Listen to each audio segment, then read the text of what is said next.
Guys welcome back to one more mini vlog. ఈ ముందు రోజు ప్రిపరేషన్స్ ఎందుకంటే మేము చర్చిలో భోజనాలు పెట్టుకుంటున్నాం అనమాట. దానికోసం ఇంకా మార్నింగే స్టార్ట్ చేసేసారు అన్ని ప్రిపేర్ చేయడం. ఈ లోపు నేను మా మమ్మీ కూడా రీచ్ అయిపోయాం అక్కడికి. రీచ్ అవ్వగానే ఇంకా ఫస్ట్ మా మమ్మీ పర్వన్నం చేయడం స్టార్ట్ చేశారు. ఈ లోపు మేమైతే చర్చ్కి వెళ్ళి దండం పెట్టుకొని వచ్చేసాము. వచ్చేలోపు బిర్యానీ అలాగే పర్వన్నం రెండు రెడీ అయిపోయాయి. ఈ చర్చ్ ఏంటి అంటే పెద్దౌట్పల్లో ఉండిద్ది అనమాట. జోసఫ్ తంబి గారు దేవుడి యొక్క భక్తుడు.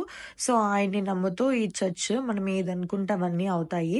ఇంకా నేను 3 సార్లు ప్రదక్షిణం చేసేసుకొని లోపలికి వచ్చి ఆయన సమాధి దగ్గర పరవన్నం అదంతా పెట్టేసి ప్రేయర్ చేసుకున్నాము. నా తర్వాత ఇంకా ఒకరి తర్వాత ఒకళ్ళు అందరూ ప్రేయర్ చేసేసుకొని పరవన్నం అయితే ఆయనకి పెట్టేసి ఇంకా చర్చిలో కొద్దిసేపు కూర్చున్నాం అనమాట. ఆ తర్వాతే ఇంకా భోజనాల దగ్గరికి వెళ్ళిపోయాము. సో భోజనాలు అయితే చాలా బాగా జరిగాయి. ఇంకా మేము తినేసి లాస్ట్ లో కొద్దిసేపు కూర్చుండిపోయి అక్కడ ఆ తర్వాత ఇంక ఇంటికి రిటర్న్ అయిపోయాము. So that's for today. Please do subscribe to my channel.